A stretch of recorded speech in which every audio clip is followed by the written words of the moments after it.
All right. So, good evening, ladies and gentlemen. Welcome to Afrofuturism Friday. I am your host, Maurice.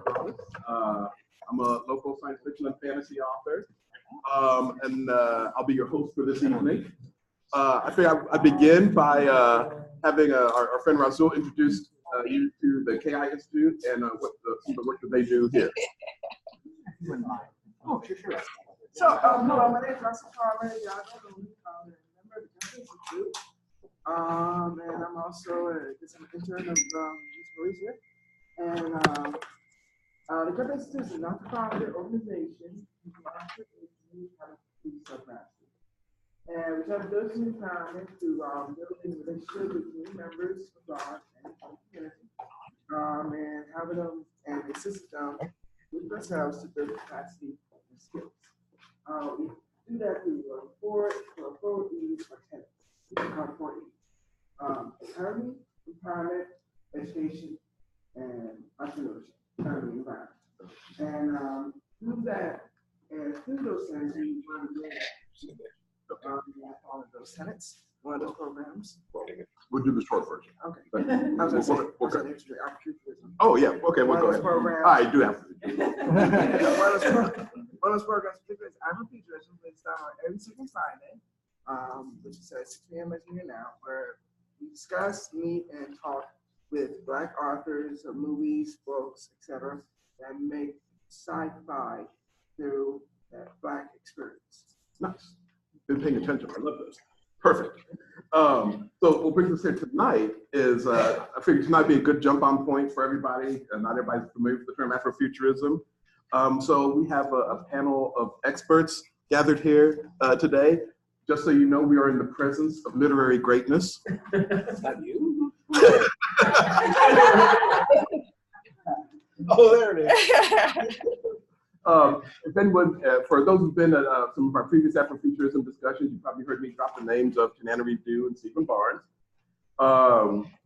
I'm not going to do justice to their resumes, but I'm just going to touch on a couple of their highlights. Tanarive is the daughter of a civil rights activist. She's the best-selling author of 12 novels, as well as a screenwriter. She won the American Book Award, the British Fantasy Award, and she's an instructor at UCLA. I can't go down the list of all the things that she's won. Stephen Barnes, a New York Times best-selling author of over 31 novels. He's I get tired just thinking about that. I know, right?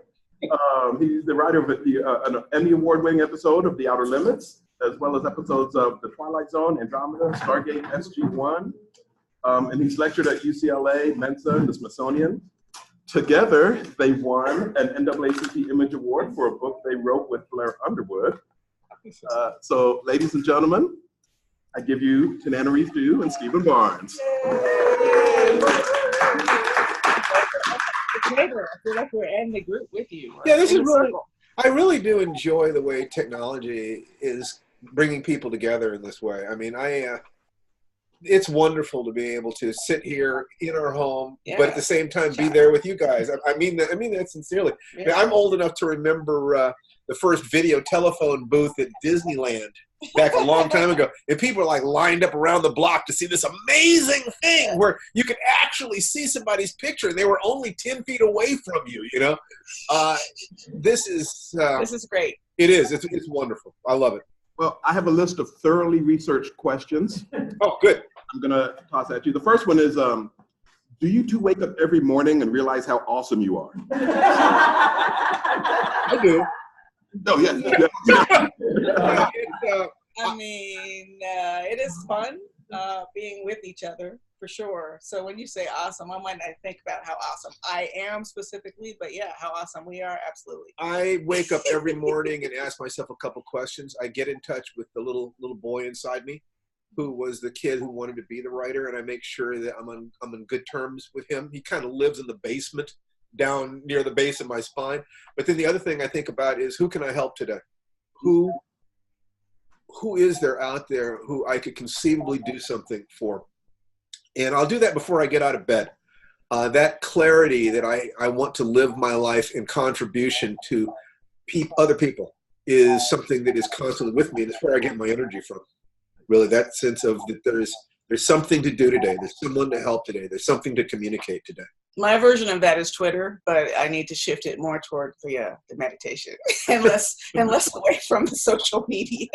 I do a lot of Facebook. She's more Twitter than I am. Yeah. I'm more Facebook than she is. So it's like today I asked a question, if somebody offered to give you a blank check and basically said, you can fill this check out for any amount. If you fill it out for too much, then the deal is off. But it's like this. You get any amount that you say, and you will lose 1 year off your life. So the question is, how much would you sell 1 year of your life for?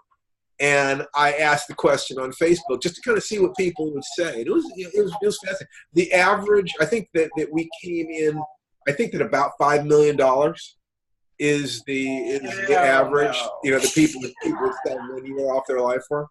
But it made people think about how they value their lives and how they value their days. I love asking questions like that. Well, and these would be years near the end, though, right? No, just a year. In other words, if you would have lived, another 40 years, you only live another 39 years. It's not a trick. It's not like they're going to take the best year of your life, but nor can you be guaranteed they're going to take the worst. It's just you live 1 year less. And so the question is, how much would the average person say? The least I saw was, I think, $100,000. Somebody said they'd do it for $100,000. But other people were saying, $10 billion, and some people saying, I wouldn't do it at all. But I think it averaged around 5. 10 billion, we're starting to get in territory where that money could be really, really helpful. Exactly. So, maybe 10 billion. But still. I'd probably do it for between 10 and 20 million. What would it take for me to help all the people that I love the most? Not enough. 20 million. Yeah, well, I certainly wouldn't do it without consulting with you. But, yeah, absolutely. Get used to this. So the two of you teach a course in Afrofuturism, and yes, you've done a series of webinars and everything. So for our guests here today, can you tell us what Afrofuturism is and why is it so important, and why does it resonate so powerfully, especially today? Well, this is a big question. You want me to lead it, or if you want to? Afrofuturism is a term that is evolving. There are some people who are rebelling against it because it was sort of the creation of a social critic, Mark Derry, who was observing a phenomenon already in progress, which some people consider kind of a Columbus syndrome. So this is an active conversation, and I know there's this question of African futurism, but in the way I use the term Afrofuturism, very broadly, it is the fantastic literature of the diaspora, the African diaspora.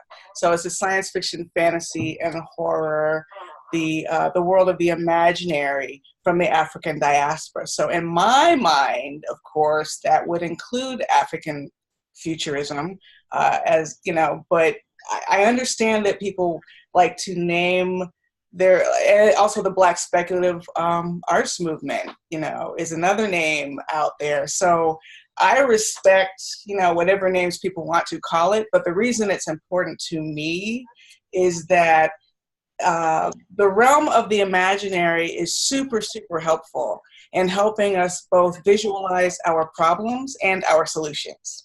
So a movie like Get Out, which is one kind of Afrofuturism, is a snapshot of this is the problem.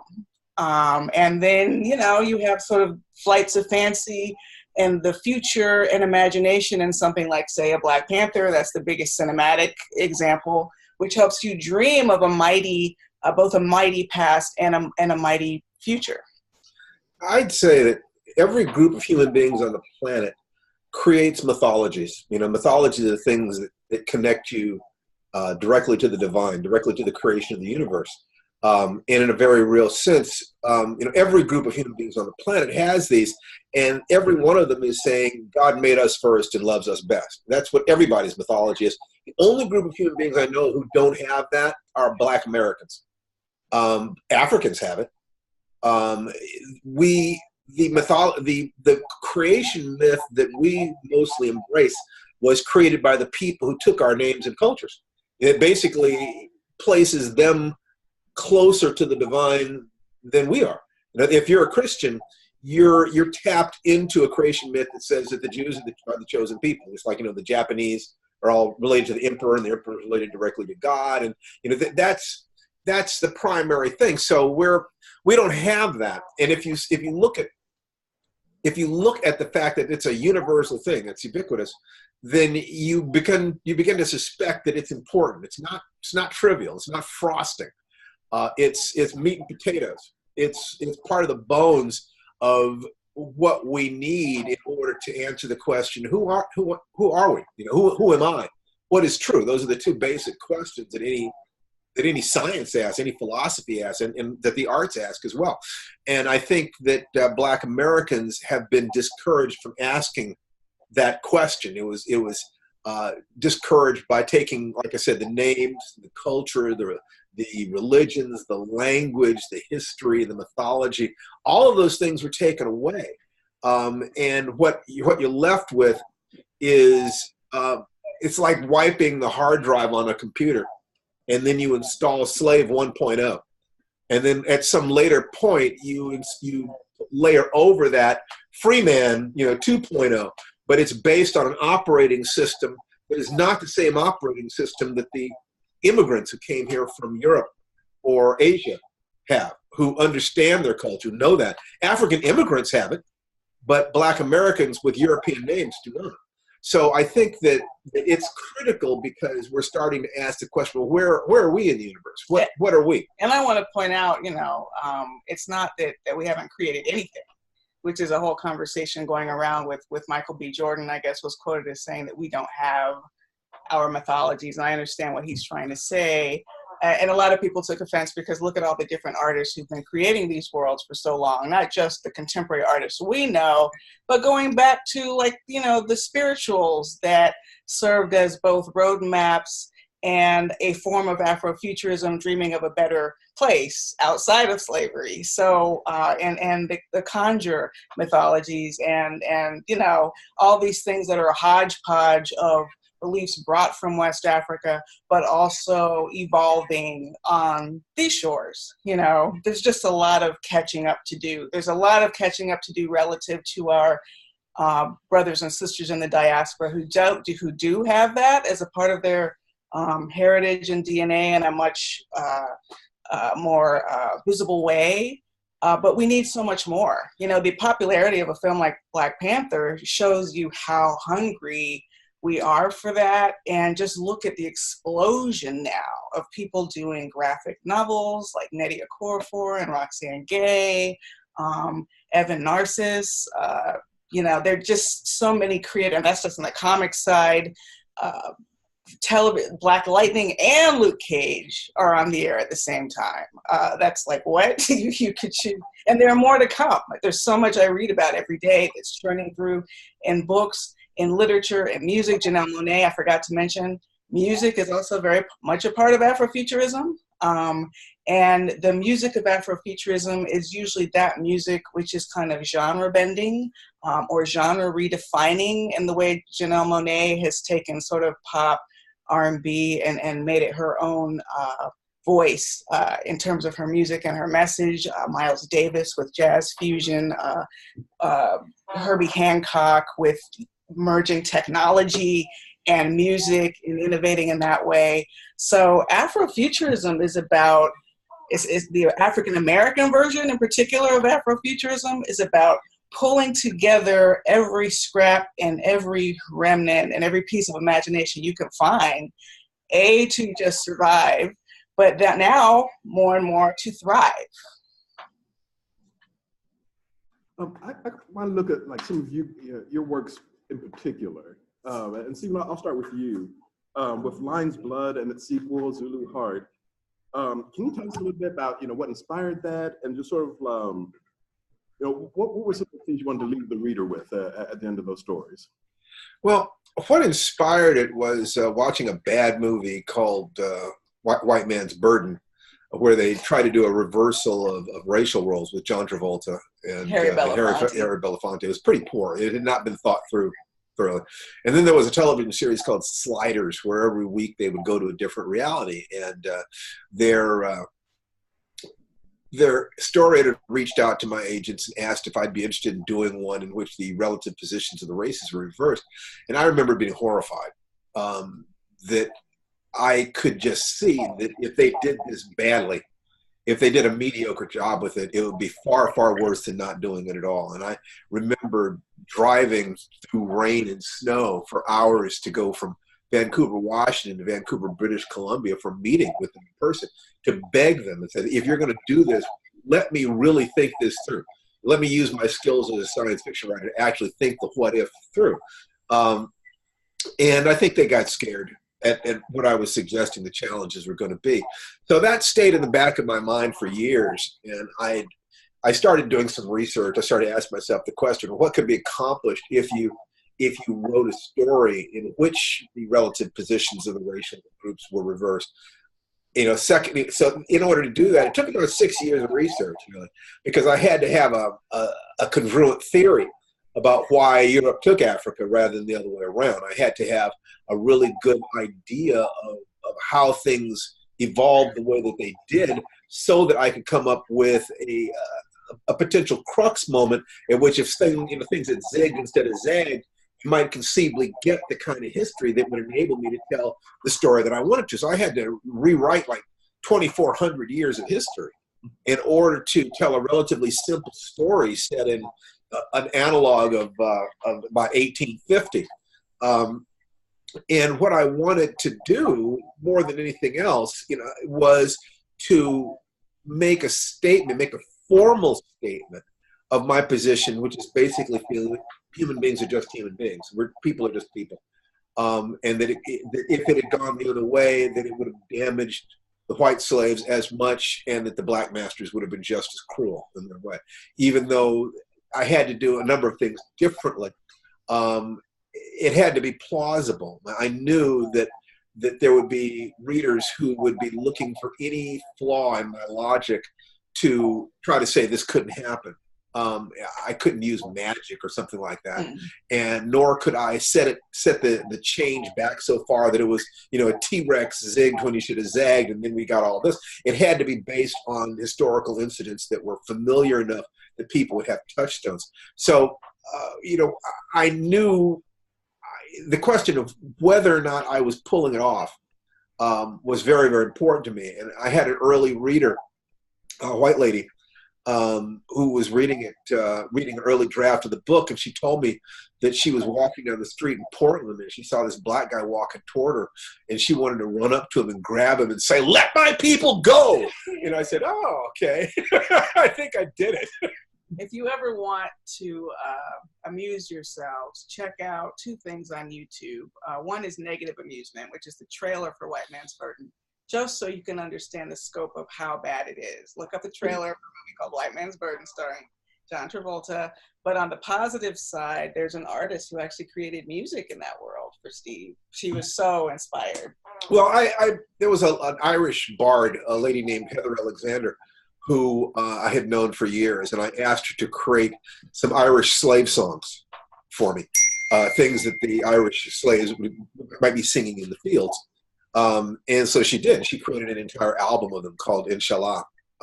And I was very honored, by this. And I really tried to take my responsibility seriously. I really tried. My commitment was to give the white characters more inwardness and more humanity than I had ever seen a white author give black characters. I refused to allow myself to be poisoned by resentment. And I feel like I came pretty close to my goal. And Tanarive, look at your book, My Soul to Keep. There are several people here with copies right now, so I know there's some fans here. So this series blends a lot of genres.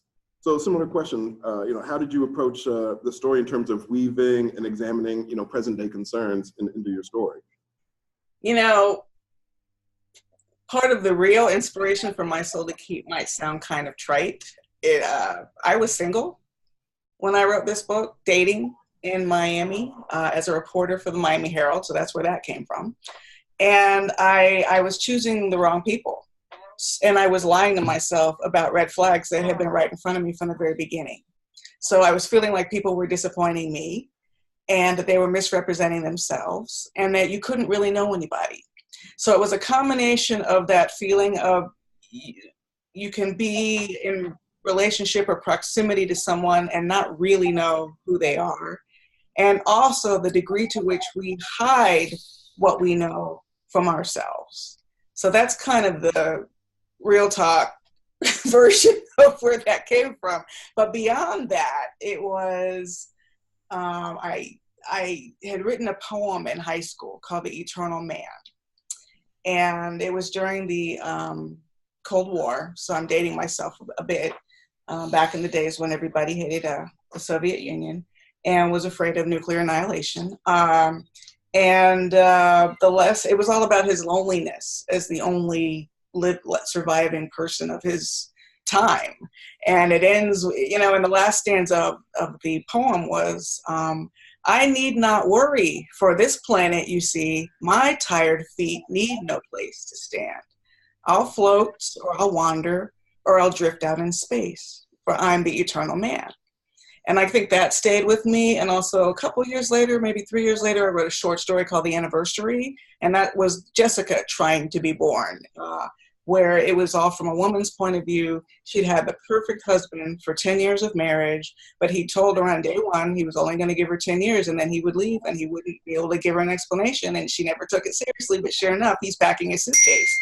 And now, only in retrospect, is she noticing that he never aged, that he never got sick. And that's kind of the end of the story. It's like, oh, shoot, I didn't pick up on that. And it's not about how it happened or who he is. It's just about her realization that she was lying to herself.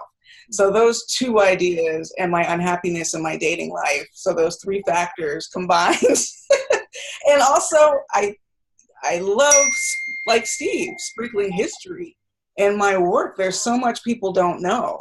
So to create an eyewitness to slavery who could literally say, I was a slave, and people try to pretend we do not exist and our pain was not real, I am a witness and I will tell you how real it was.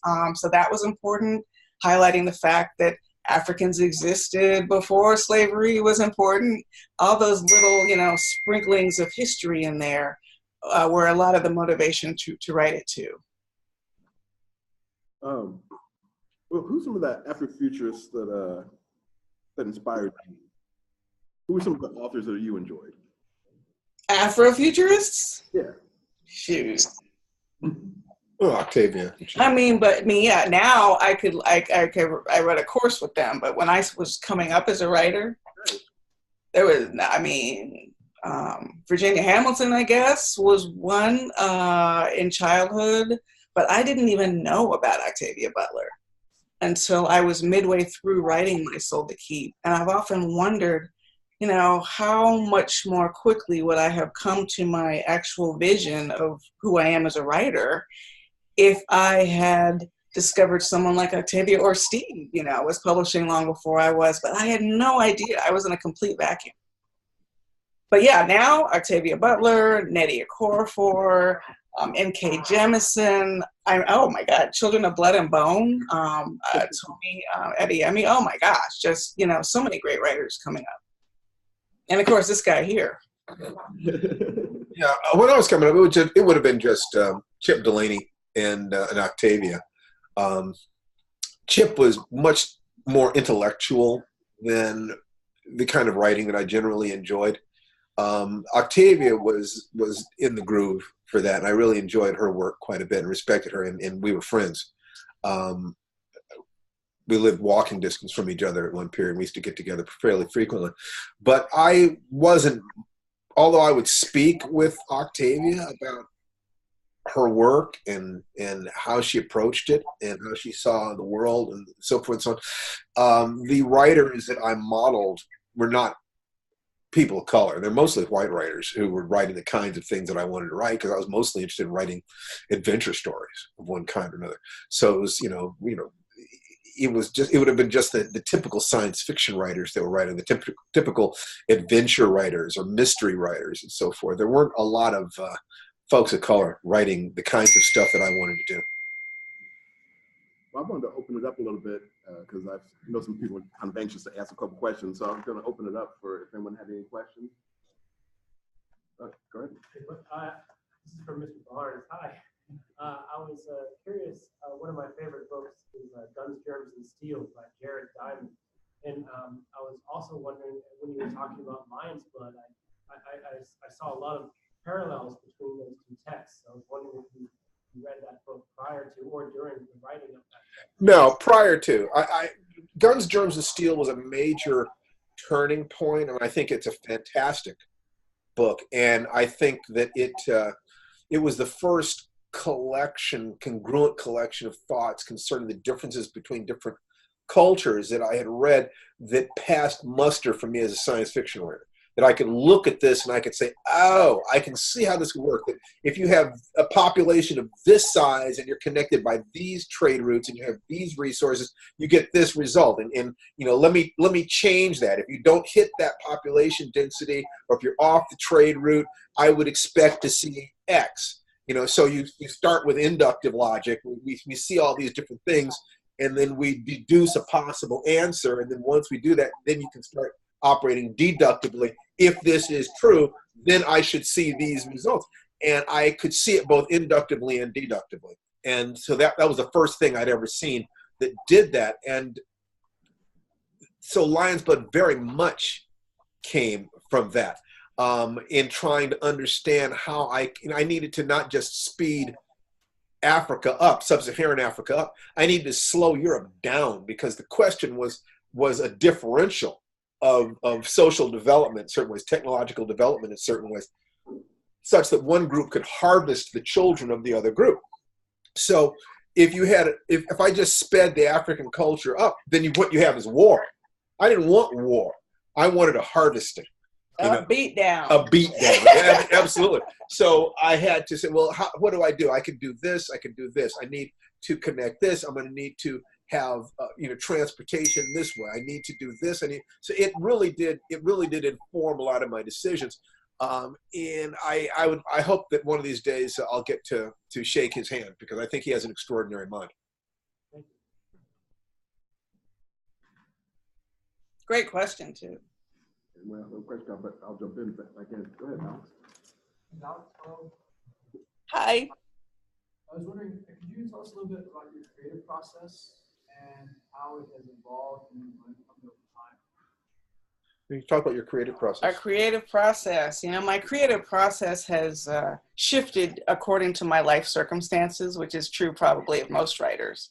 So when I worked full-time at the Miami Herald and I was unpublished, I had this fire in my belly that would get me up at, I don't think ever 5:30, but 6 in the morning, when I didn't have kids and didn't have to write before I had to go to work. I had to show up by 10, so I had a pretty decent chunk in the morning, and sometimes I was writing after I got to work, switching screens when my editor walked by, and sometimes I am writing at lunch and then writing at home. Just, that fire, just like first it was like, I want to publish short stories, I want to crack this nut, and quite accidentally ended up publishing a novel before I had cracked the nut of seeing one of my short stories published.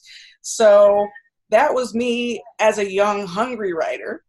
And then I quit my job after I got married in 1998, and I became the more leisurely stay-at-home writer who could sleep later. I never got up to Stephen King's probably 4-hour-a-day kind of regimen that he talks about, but pretty much writing every day. But then the challenge was dividing my time between being a writer and being an author, which was a separate thing. That's the publicity, that's the travel, that's interviews, So now I teach. So it's back to a day job, but with a higher appreciation for what a day job brings. And I love teaching at UCLA. I teach Black horror and I teach Afrofuturism, and I encourage my students to do creative projects. So that feeds me, remembering myself as that young, hungry artist that a lot of the students are. That helps me stay inspired. But yeah, right now I'm pretty much switching my time between my teaching job, which is 2 days a week, and creative projects that include now screenplays in addition to prose writing. And sometimes I'm effective at multitasking, working on a script in the morning and a novel at night. And sometimes I'm completely not effective at doing that. So I end up working on all script, or all novel. graphical novel, slow process in each, you know. So it's always a matter of fine tuning, like how can I keep up my pace? How can I keep all of the plates spinning and all of the pots simmering, you know, without them going cold creatively, because there's nothing worse than that. And it's always a struggle, but that's mine. For me, I kind of multi-track stories. I mean, I'm always researching, I'm always learning stuff. And then I will often also be doing some kind of specific research into a specific project. And then I'll also be specifically structuring something. And then often specifically creating a rough draft on something, and then often specifically polishing something. So there might be 4 or 5 different projects rolling around in my mind at one time. And a lot of it is, I let my unconscious mind deal with it, but then there's the part that requires structure. And so there, I really don't, what they call pantsing, you know, just sitting down and writing. I will usually work with an outline of some kind, so that if I'm moving back and forth between projects, it's a little bit like what a chess master does when he's playing multiple games of chess with people. He doesn't keep multiple games in his head. He just looks at the board. And if he looks at the board, he knows what needs to happen. He knows how things need to develop. I understand the structure of story well enough that if you tell me almost anything, you know, if you understand geometry, if you give me, if I give you 3 points, you should be able to draw the rest of the circle. I understand story and character and the way those things interact well enough that if you tell me just a couple things about your novel, I can tell you the rest of the novel, or at least a way that your novel could develop. It's not necessarily the best way. It's not necessarily the way that you would choose, but I can see the entire arc of what it should be.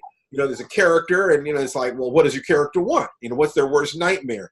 What's the best thing that could happen? How could it turn into the worst? Or what's the worst thing that could happen? How could it turn into the best? You know, or maybe you have a situation, in which case I'm going to say, well, through whose eyes would it be best to see this situation? What's going to happen? At what point do they become aware that this situation exists? Why does it trigger fear in them? You know, this kind of thing. So, you know, it's my, just recently, over the last 6 weeks, 8 weeks, I wrote a script. And the idea came to me while I was driving from Los Angeles to San Jose. And the first thing I came up with was just a log line, you know, just a pitch line, a single sentence. And I tried that out on a number of people, and their reaction was, you know, wow, take my money. And so the next step was to create a 5-page outline, kind of saying, well, how could this story develop? What kind of people might be in this? And then I tested that, got very similar reactions. And then I did a 16-page treatment, tested that, got very similar reactions. So then I imported that 16-page treatment into a screenwriting program, and I started breaking it down into little scenes. You know, what might the person say? What might we see? And it's always, I don't try to force it. You know, I'd rather do a little bit every day. It's a sentence like it's called this. I have this entire teaching system called writing a book a year with a sentence a day, and I'll just look at the story and ask myself, what do I know, or what do I need to know? What do I, you know? They're always what Donald Rumsfeld refers to as unknown unknowns in your writing, but they're also often known unknowns. I know that I don't know what this person wants, or where they're from, or what's going to happen to them. So I will actually make a list of the questions of all the things that I know I don't know, as well as the things that I know that I know. And if I do that, then every day when I look at it, and I might move between looking at it on a computer screen and looking at it on paper, looking at it on index cards, or creating a bunch of Post-it notes and putting them up on the wall and just kind of looking at it. And every different way I look at it, new things are revealed. I don't try to push the river. I don't try to push my creativity. I never know what I'm going to come up with on a given day. You know, and if I see a big problem, then what I will do is I'll nibble around the edges of that problem. I'll answer the questions that I can see, or I will formulate the questions that I cannot. And then before I go to bed at night, I might ask myself a question. Well, what does X really want? And usually I will find out that if I can ask that question specifically, and if I've done the rest of that work, when I wake up in the morning, I'll have an insight. And I trust that my unconscious mind is much smarter than my conscious mind. And that process enables me to have a high level of output and a lot of creativity, because frankly, I understand what the creative process is. I understand what writer's block is. I understand what those things are. So I have techniques that I can use to help deal with those. So there's one part of it that's very just businesslike and mechanical, but it's in the service of creating magic, of allowing the unconscious part of my mind to do its thing while I'm not watching. So it's like, I know I keep myself busy over here so that the magic can happen over here. And that works out very well for me. So I forgot in my answer to address the creative inspiration part. It was all a lot of the mechanics of the writer's life.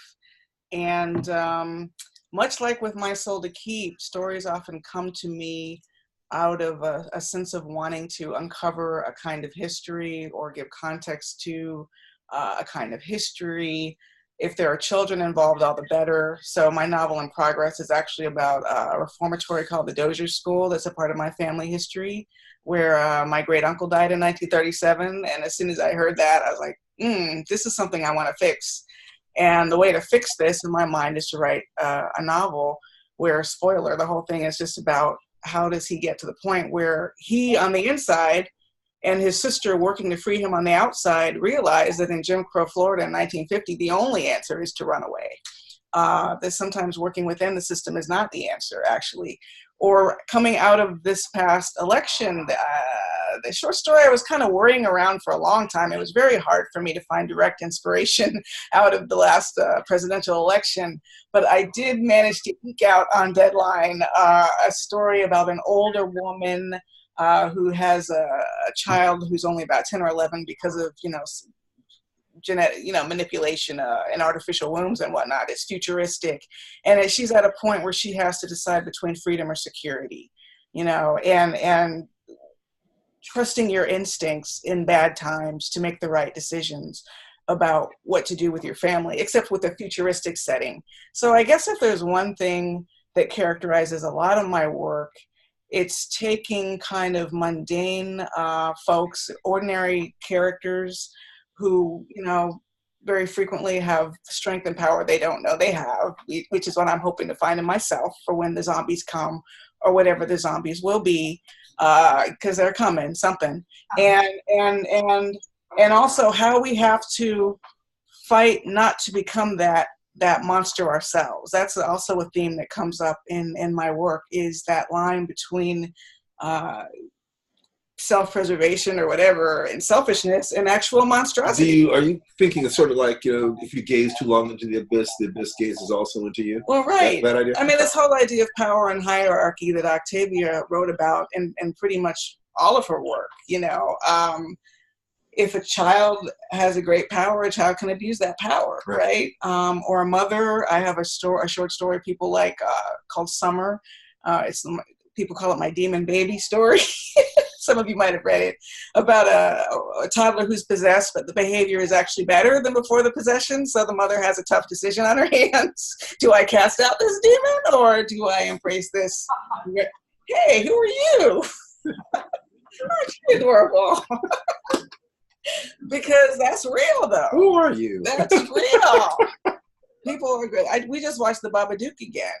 That's right up my alley, that stuff. That is supernatural. You have to find your inner strength, fight something you didn't even know existed before this particular episode of your life began, protect somebody in the process, and not lose your own humanity.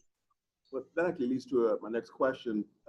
We often talk about Afrofuturism through the lens of science fiction, through the lens of fantasy. Can you talk a little bit more? You touched on it a little bit, but Afrofuturism through that lens of horror. Horror. I am so excited that Black horror is finally a thing now. When Steve and I co-produced and co-wrote a short film called Danger Word, and part of our campaign was this idea that just as Asian horror had taken a foothold coming from a different culture, that Black horror could also have a real place in this conversation, because horror fans just want to be scared. So if they can be scared through an Asian form of storytelling, then they're going to be scared that way. If they can be scared looking at a story through a Black lens, they'll be scared that way. Horror is horror. But what Black horror does is, well, there's several big things it does. Sometimes it's just confronting the erasure of Black people in horror movies, whether we're not there at all, or we go through all these tropes that you're well familiar with, the sacrificial Negro, the first to die, the spiritual guide, like sort of these secondary throwaway characters meant to enlighten the main characters. Now, how about horror where the Black character, the protagonist, like Get Out, let's do that. Or where it doesn't even have to be, and it's not even about race, like The Invitation, I believe, has a Black co-lead for no reason, just erasure. But beyond that, sometimes you are creating a visual or written photograph of what a kind of trauma looks like, right? Get Out. So Get Out is like a snapshot of what the trauma of isolation, assimilation, microaggression, whatever it says to you, that's what it looks like to you. Yeah, that's what happened to me. That's my experience at work. That's my experience at school, in a way that people can understand, right? So you can feel seen and like validated in it, and help, and people, that's what it feels like. Sometimes it's retribution. Rusty Cundiff's Tales from the Hood 2. He's coming to my class at UCLA next week. And in Tales from the Hood 2, it's a lot of payback.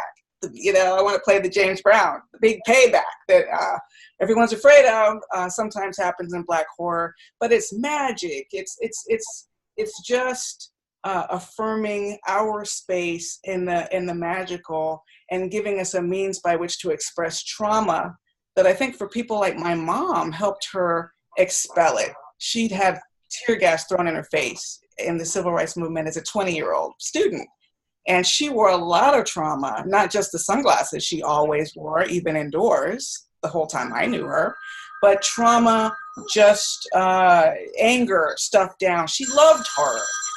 So I think, Get it. She loved horror, and we pushed.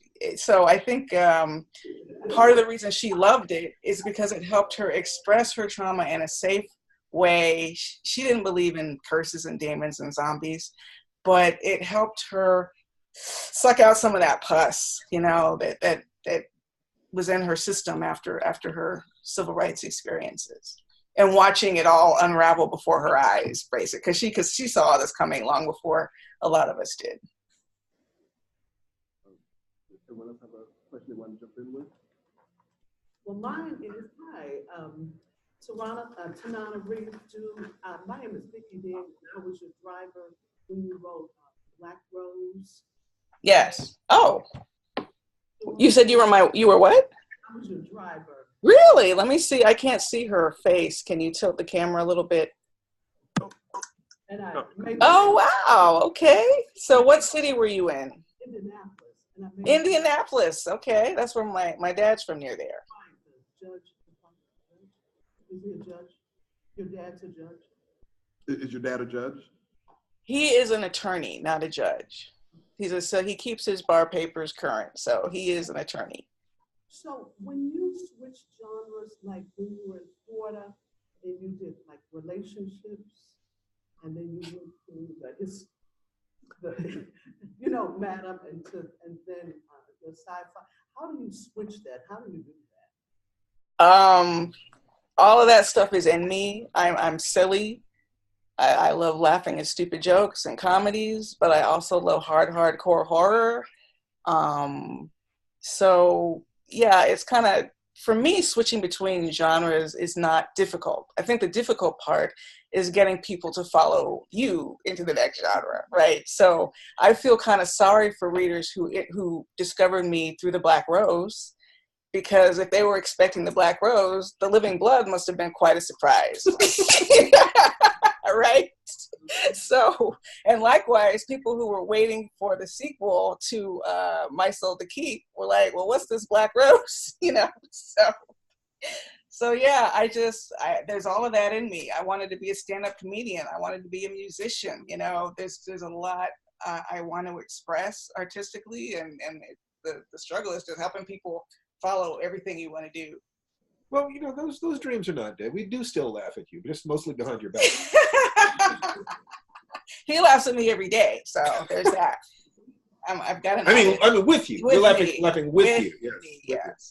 He's actually very funny. I mean, we're kind of funny in a way that it's hard to tell other people. Like, I can never think of a specific joke to like prove how funny we are, but we crack each other up all the time. Like last night, just as an example, we had seen A Star Is Born, and I'm really attached to that song called oh shoot, what's the name of the one? That's the one his signature song about Maybe it's time to let the old ways die. Right. So, and we were making up like alternate lyrics, some of which are not suitable for public consumption. You'll have to take our word for it. Maybe it's time to let both cats die. That was a clean verse.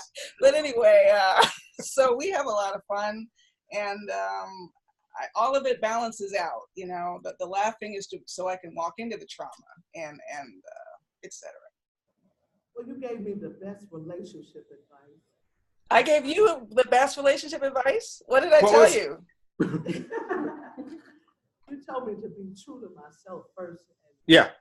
I really was, and then that's when it happened. Isn't that, nobody likes hearing that? Maybe you did, but most people do not like hearing that when you say it. Look, it's an adjustment. I have a process for what I call social justice writers or social justice warriors, and it actually works out very nicely if you apply it to relationships. And it's the first step is first love yourself and take care of yourself. The second step is love one other person, because that opens your heart and begins the process of extending empathy. The third is to understand history without guilt, blame, or shame, to understand how human beings have gotten to this place that we are in the world. The fourth step is to don't argue with trolls. You know, spend your time nurturing people who are of your tribe rather than fighting the people whose minds are not going to be changed. And the last step is to win with integrity, to win understanding that we're all one family. If you apply that same idea to relationships, you start by loving yourself. Because if you don't love yourself, what is the value of what it is you're offering somebody else? You know, if you go to someone and say, I'm not worth anything, you can't negotiate a good relationship. You have to feel that your heart is worth everything in the world. And that only someone else's whole heart is worth your heart. Right. You know? And then if you understand, and there are a number of different things that come out of a logic chain like that, but it has to start with you feeling that you have value to offer the other person. You know, because you get in relationships, you don't get what you want, you get who you are. And if you're not attracting the kind of people that you want, the bad news is that the problem is the person in the mirror. And the good news is that the problem is the person in the mirror. That you can change you. You know, you can ask yourself, who would I need to be to attract the kind of person that I want? Would I like to be that kind of person? And then you simply set out to be that person. It doesn't matter whether the other person shows up. It's while you're not paying attention to whether the other person shows up that the other person will show up. You know, it's the watch pot never boil. That's such hard advice to give people who, I remember being just desperate during about the time I probably was working on, my first novel, The Between.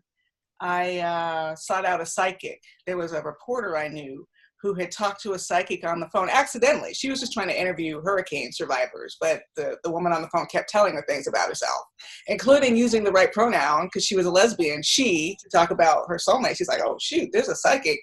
She's the real deal. And she said, you should talk to her, my friend says to me. So I actually went to see this psychic. She lived near my parents. And my whole thing was, where is he? Where is he? Where is he? That was all I was thinking about. That was all I was caring about. And she was an older woman, a white woman, I think, who, if she had a gift, she used it for company. She never charged money, but people would come to her like me, strangers, and spend time with her because she knew things, you know. And when I asked, where is he? Where is he? She's like, I don't see anything. But and then she lit up. It's like the wrinkles came off her face. She said, well, you want to write a book. And I'm thinking, you know, she knows I'm a journalist. That's not a stretch. But yeah, I want to write a book. Now, the truth was I was halfway through The Between. So I was writing a book. And she just got so excited. I see it wrapped in a gold ribbon. You're going to be like Like, and I've tried to like give her names. I don't know. She's like, Maya Angelou, yes. This one, I am sure she is just, you know, pulling me along, jollying me along, telling me what I want to hear. But she said, you become who you're supposed to become. And that's when you'll meet your man. Yeah. Fall in love with yourself first. Years later, I mean, it might have been 5 years later, I was invited to Clark Atlanta University to be on a groundbreaking conference called the African American Fantastic Imagination, Explorations in Science Fiction, Fantasy, and Horror. I met Octavia Butler, Samuel R. Delaney, Jewel Gomez, and Stephen Barnes. And it was my first time invited to such a conference. And I was becoming who I was supposed to become, baby. And that is when I met my man. Let me ask you guys a question. We were just talking today about what our next real course is going to be. Because we do Afrofuturism courses in Black horror and writing. And we're looking for something that can change the world and something that could, you know, of course, make us a lot of money. And so we're thinking about, we have a course that we did on finding your soulmate. And we're thinking about doing one on finding your soulmate for geeks. For nerds. Soulmates for nerds. Finding a soulmate for nerds. How many of you guys out there think that a course like that would be cool? Oh, there we go. Yeah, there's hands.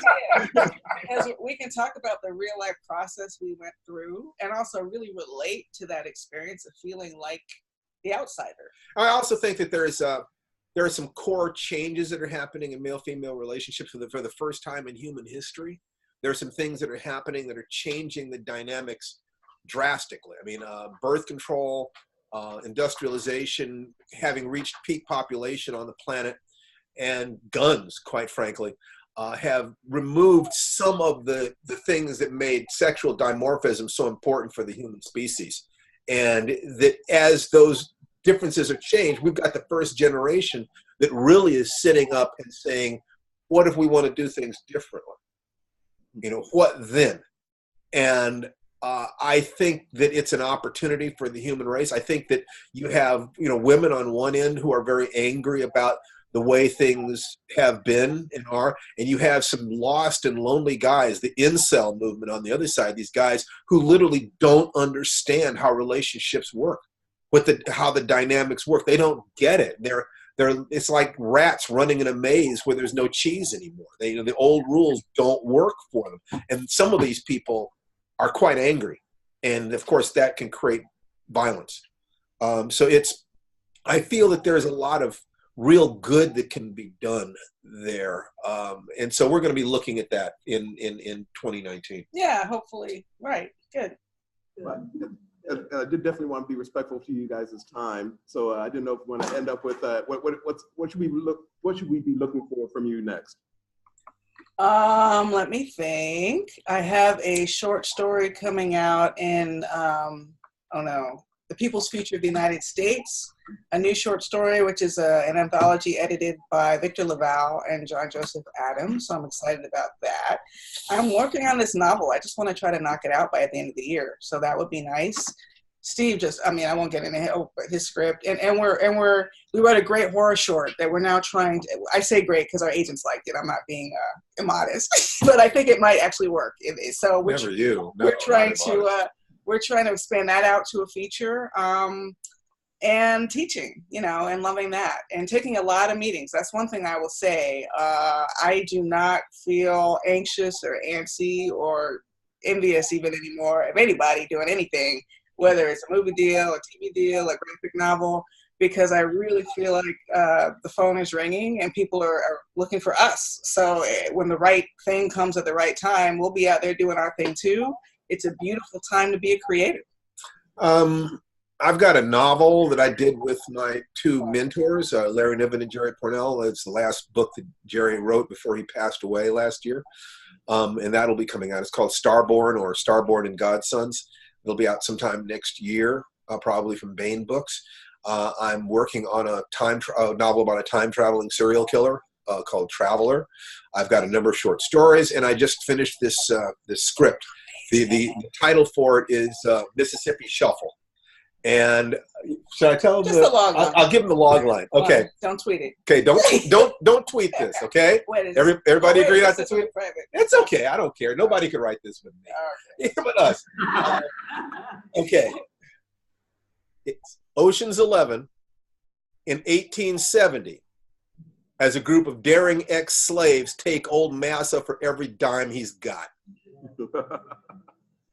Yeah, So it's historical. And it has a lot of Western iconography. You know, it's a love letter to the cinema of old that we were so often excluded from.